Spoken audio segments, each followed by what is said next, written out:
नहीं किया जा सकता है ना। अगर साधना करें, अगर अभ्यास करें तो उस चीज से कुछ भी किया जा सकता है। नहीं, अपन अगर देख चेंज करना चाहें ना, तो चेंज तो अपन सब कुछ कर सकते हैं। ऐसा नहीं है कि ग्रह नक्षत्रों के अधीन है।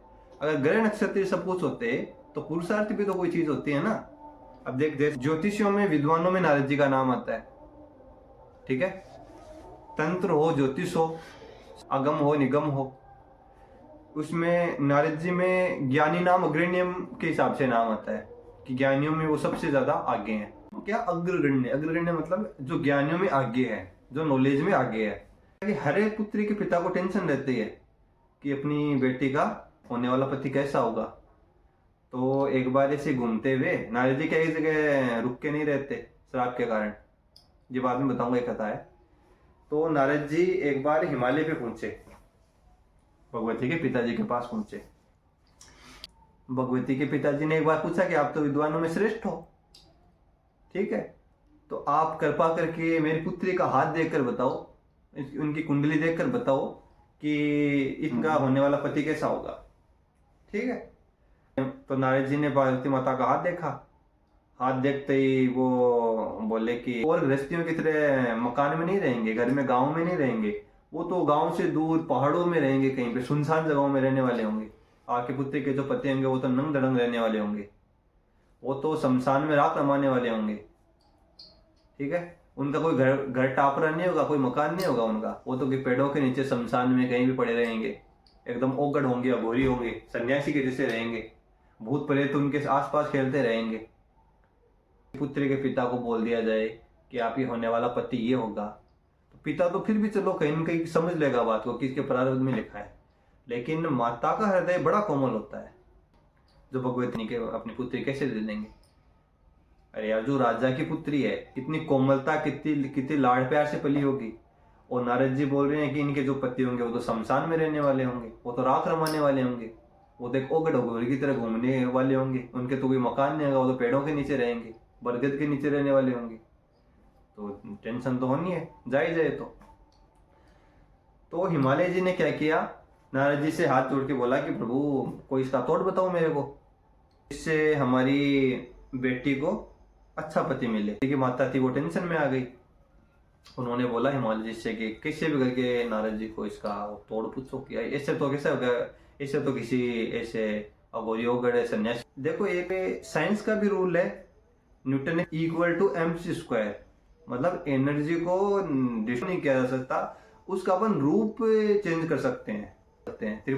तो नारद जी ने क्या बोला कि डिस्ट्रॉय तो नहीं कर सकते, जो ब्रह्मा जी ने लिख दिया उसे पूर्ण रूपेण खत्म तो नहीं कर सकते, लेकिन अपन उसको एक दिशा दे सकते हैं। कैसे? शिव जी, नारद जी ने बोला जो तप करे कुमारी तुम्हारी, भाव ही मेट सके ही त्रिपुरारी। बोले आपसे तो, अपन से तो कुछ नहीं हो सकता, लेकिन जो तप करे कुमारी तुम्हारी। क्या बोला उन्होंने? जो तप करे ही कुमारी तुम्हारी, कि अगर आपकी कुमारी है वो अगर तप करे तब कुछ हो सकता है। तब भगवान शिव, जो उनके 12 भाव में जो कुछ गलत योग बन गए हैं कि इनको ऐसा पति मिलेगा, उनको केवल त्रिपुरारी मेट सकते। त्रिपुरारी मतलब भगवान शिव, केवल वो मेट सकते हैं। तो अगर तप करे तो कुंडली में जो योग हैं, ठीक है, उनको चेंज किया जा सकता है।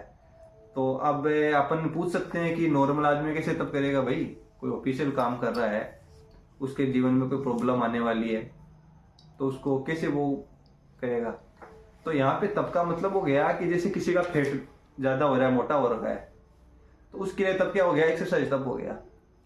अगर वो बैठा बैठा सोचता रहे कि मेरा तो पेट मोटा हो रहा है, मेरा तो पेट मोटा हो रहा है, मेरे तो कुल्ले मोटे हो रहे हैं, ठीक है, सोचने से कुछ नहीं होने वाला। अगर उन्होंने सिचुएशन बनाई महादशा में, वो फेट उसका हो गया। लेकिन अगर वो वही बंदा पुरुषार्थ करे, ठीक है, तो उसका फेट बर्न हो जाएगा, क्या दिक्कत है?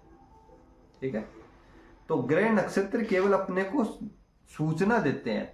जैसे उदाहरण के लिए ग्रह नक्षत्र क्या बताते हैं, ये अपनी कुंडली में जो लिखा हुआ वो क्या बताता है कि बारिश होने वाली है, अमुक अमुक टाइम में बारिश होने की संभावना है। तो अपन रेनकोट पहन सकते हैं, उसमें कोई दिक्कत नहीं है। अगर अपन रेनकोट पहन लेंगे तो नीचे नीचे अपने पैरों तक छींटे आएंगे। अपन छतरी भी ले सकते हैं, बचाव कर सकते हैं। पूरा चेंज नहीं कर सकते, लेकिन पुरुषार्थ से अपन बचाव कर सकते हैं। अगर पुरुषार्थ हो तो जहां आप रह रहे हो वहां पे पक्का मकान बना के बैठ जाओ, बारिश का छिट्टा भी आपको नहीं लगेगा।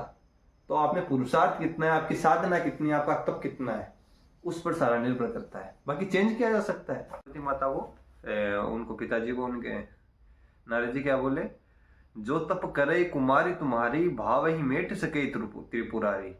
मतलब अगर तप करे तब रिजल्ट तो यही मिलना है, पति तो इसी टाइप का मिलेगा। कैसा मिलेगा?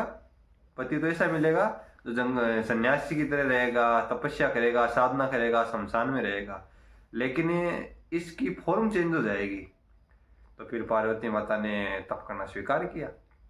तो पार्वती माता ने क्या किया, 6 महीने एक समय खाना खा के किया, फिर 6 महीने खाना भी छोड़ दिया, फल खा के साधना की, फिर 6 महीने सब्जी साग पूरी साग क्या बोलते हैं उसको, कंदमूल खा के साधना की। 6 महीने बाद में केवल हरी पत्तियां खा के साधना की। फिर कुछ महीने जो नॉर्मल पत्तियां अपने आप टूट के पड़ जाती हैं पेड़ से, वो खा के साधना की। अपर्णा, उनका नाम एक अपर्णा नाम भी है भगवती का। अपर्णा मतलब जो पर्ण खा के, पत्ते खा के रहती है, तो वहीं से अपर्णा नाम पड़ा। तो पत्ते खाकर साधना की।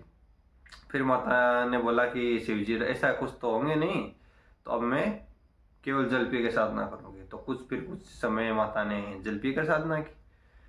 फिर भी शिव जी नहीं आए, तो फिर बोला कि अब तो मैं सांस लेना भी छोड़ दूंगी, खाना छोड़ा, मैं सांस भी छोड़ दूंगी। तो भगवान भगवती ने योग मार्ग से अपनी प्राणवायु रोककर कुंभक लगा लिया। जिस भी प्रोसेस से नारद जी ने बताया वो साधना की माता ने, शिव जी प्रकट हो गए। उन्होंने तप किया, तो तप के प्रभाव से क्या हुआ, जो ग्रह नक्षत्रों का जो उनके प्रारब्ध भी तो सत्य वाला श्राप के कारण था ना, शिव जी का श्राप मिला था उनको। तो जो भी उनके प्रारब्ध और ग्रह नक्षत्रों का जो खेल हुआ बीच के अंदर, उसके कारण जो उनको पति मिलना चाहिए था उस टाइप का उनको पति भी मिल गया। शिव जी ने उन्हें पत्नी रूप में स्वीकार भी कर लिया, और ग्रह नक्षत्रों का काम भी हो गया।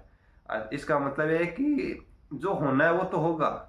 बारिश होनी फिक्स हो गई है तो वो तो होगी, लेकिन ज्योतिष का इतना ही है, वास्तु ज्योतिष से ग्रह नक्षत्रों का केवल इतना ही फायदा होता है कि बारिश का पता हो गया तो रेनकोट पहन लो भैया, छतरी ले लो भैया, और ठीक है। उससे क्या है कि अपना नुकसान नहीं होगा। अपने को पता है कि आगे कंकड़ पत्थर का रास्ता है, पैदल चलना लिखा है, तो इस टाइप के जूते पहन लो कि वो कंकड़ पत्थर अपने पैरों को खराब न करें। ठीक है।